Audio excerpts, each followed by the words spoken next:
Not only do we need to be energy efficient, and you know, it was Bill Clinton who had that idea that we should screw in these new light bulbs that last longer, use less electricity, but this is about the concept of full spectrum in addition. So we're talking about those kinds of light bulbs that last a long time, are energy efficient, but also are full spectrum.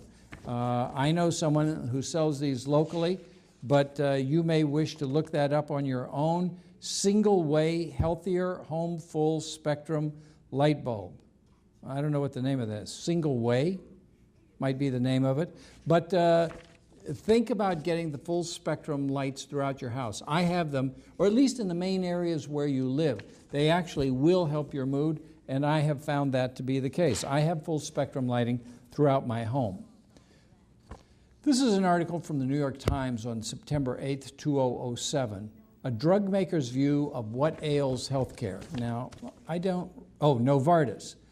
Daniel L. Vasella, chief executive of Novartis, the $39 billion pharmaceutical giant, and he goes on to talk about something that I've talked about often, and that is the single greatest healthcare problem that is facing the United States and other developing parts of the world is our elevated percent body fat. That's what we have to focus on. We need to first of all focus on our mind so that we can get it in a proper place, that we can begin to deal with our own personal stressors. When people smoke cigarettes, I tell them to do the following. Count. 1, I can do this. 2, I can do this. 3, I can do this. Or 1, no smoke. 2, no smoke. I like the I can do this because it's more in the positive as opposed to the no smoke, but different strokes for different folks. I'm getting to be a poet there. So I encourage you to put a step between you and the actual eating of something that is not at mealtime or is not what you should be eating. In other words, if the choice is fried chicken or broccoli, try doing the counting. Keep a diet diary. That's one of the most effective things. And you see, 90% of people are overweight. How do I define overweight? I define overweight as the absence of clear lines of definition or clear lines of demarcation where the muscles meet the muscles. There are plenty of people who have good-sized muscles, but where they meet the muscles is sort of obscured because there's too much fat under the skin. And if you may, and I mean at rest, not flexing your arms, but you may have enough to where you can see that line there, but can you see it here in the abdomen?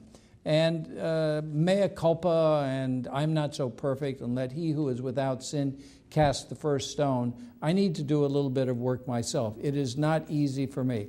I'm not naturally predisposed to exercise. I'm not naturally predisposed to eat the cooked vegetables, vegetable soup, and beans that I recommend. But on the other hand, I'd be a lot bigger if I didn't do a lot of what I say. But this is an article as recently as September 8th from the New York Times that says weight is our primary issue that's going to generate diseases in the future. And it turns out that cancer, diabetes, heart attack, dialysis, open heart surgery, stroke, much arthritis, much back pain, all those things are related to our percent body fat. Of course, I can get more technical than that. I can start talking about P-selectin and monocyte chemoattractant protein and cholesterol and HDL2 and HDL3 and the LDL receptors and oxidized LDL. But it's as simple as, is there a natural human design for this body? And there is. We are supposed to breathe clean air, like not smoke. We are supposed to drink clean water, like water and weak herb tea. We are supposed to eat a diet that is mostly organic, unprocessed foods like they grow in the field.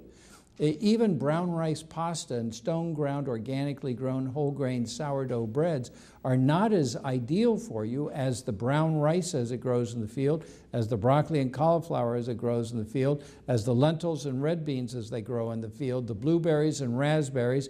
And then, of course, while I make it very clear what we're supposed to do, and I don't want to shoot myself or you in the foot, You don't have to do it 100%.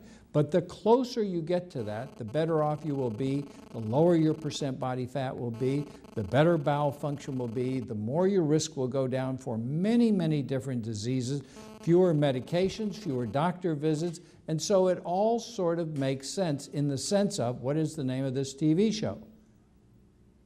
You're thinking. The name of this TV show is called Putting It All Together. Now, humorously, I said that the name of this TV show is Sex, Drugs, Rock and Roll, Money, Fame, and Power, Putting It All Together. But that is the idea behind this. What are all the things that we're interested in? How do we go to, for lack of a better word, the party and stay at it? Well, if you want to stay at the party, you really can't go getting stoned. You can't eat meat and chicken and cheese and eggs all the time. You need a fair amount of the brown rice, vegetables, beans, fruit, nuts, seeds, fish, wild fish, once or twice a week. Anything once in a while, but that first group before the anything once in a while constitutes about 90% of what we eat. When you go to a restaurant, you don't have to have a fish or a chicken or a steak or a lamb chop or a pork chop entree. You could have several of the sides that they order, and I don't mean the French fries or the cream spinach. I mean they have haricots verts, that's French for green beans. Those are the longer, thinner green beans, and frankly, I think they're tastier than green beans. And then you can get the broccoli rabe that's cooked with a little bit of olive oil, and if you think it's going to come with butter, then say, please do not cook mine in much oil or no butter, and just use a little extra virgin olive oil. The restaurants are getting used to these kinds of requests, and so they can respond to that.